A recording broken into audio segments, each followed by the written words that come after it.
बहुत बहुत पहले की बात है, जब समय खुद मौन था, जब सृष्टि थी पर लय नहीं, जब ब्रह्मांड था पर न्याय नहीं, और जब धरती अपने ही बोझ से दबकर करा उठी थी। असुरों का आतंक हर दिशा में फैल चुका था। धर्म की नींव हिल चुकी थी।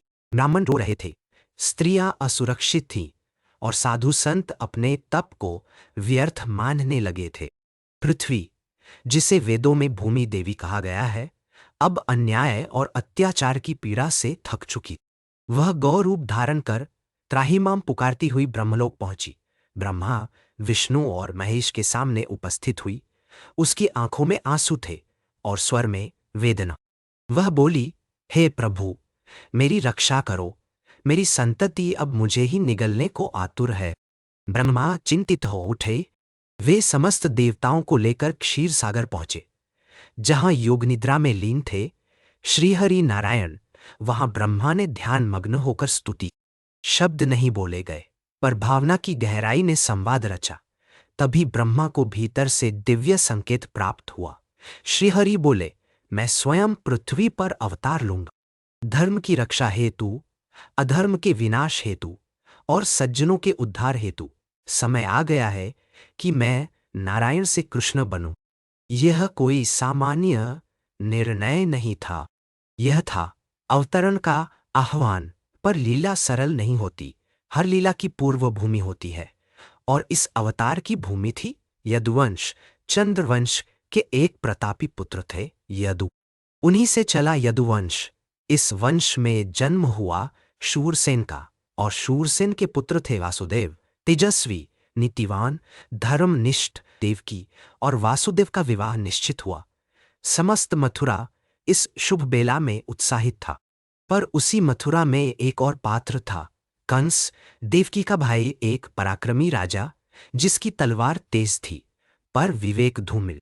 कंस अपनी बहन देवकी से अत्यधिक स्नेह करता था।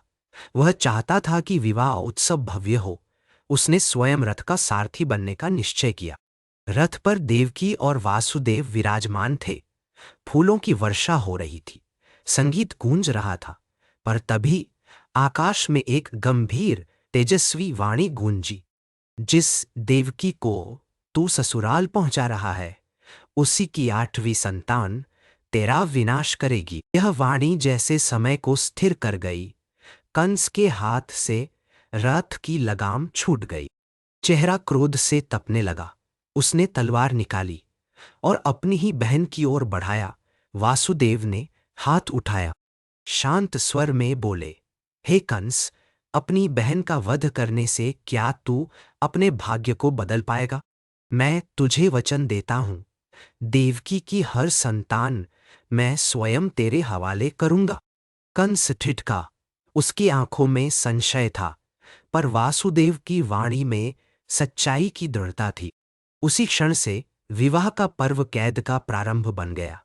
कंस ने देवकी और वासुदेव को बंदी बना लिया। मथुरा के कारागार में समय बीतने लगा, और देवकी के गर्भ से पहला पुत्र जन्मा। वासुदेव ने अपना वचन निभाया। नवजात को कंस के सामने प्रस्तुत किया। कंस ने उसे बिना किसी दया के मार डाला। एक निर्दोष शिशु और एक राक्षसी प्रवृत्ति, फिर दूसरा पुत्र, फिर तीसरा, ऐसे 6 संतानों की हत्या हो गई। 7वां गर्भ योगमाया की लीला से रोहिणी के गर्भ में स्थानांतरित कर दिया गया, वही जो आगे चलकर बलराम कहलाए। और अब 8वां गर्भ एक रहस्य बन चुका था। देवकी के मुख पर एक दिव्य आभा थी। कारागार में कैद होकर भी वह प्रकाशमान हो उठी। उसी समय नारद ने कंस से कहा, हे कंस, क्या तू जानता है कि देवकी का 8वां पुत्र कौन होगा? स्वयं नारायण। कंस भयभीत हो गया। उसने बंदीगृह की सुरक्षा चौगुनी कर दी। सैनिक दिन रात पहरा देने लगे, परंतु क्या कोई नारायण के आगमन को रोक सका है? ब्रह्मांड अब चुप था, जैसे सबने सांसें रोक ली हो। आकाश के तारे मंद मंद चमक रहे थे। पवन शांत था, दिशाएं स्थिर थी। वह रात्रि वर्षा से भीगी हुई पर आलोकित धीरे धीरे पास आ रही थी। देवताओं की दृष्टि मथुरा की ओर थी। ब्रह्मा, शिव, इंद्र सभी प्रतीक्षा में। नागलोक, यक्षलोक, गंधर्वलोक, सभी मौन, और तभी घटाओं के मध्य एक बिजली सी कौंधी, समय की सीमाएं टूटने लगी। और वह क्षण जब स्वयं नारायण देवकी के गर्भ से जन्म लेने को उद्यत हुए, यही था इस लीला का प्रारंभ। श्री कृष्ण आने वाले थे, समय स्वयं झुकने को तैयार था।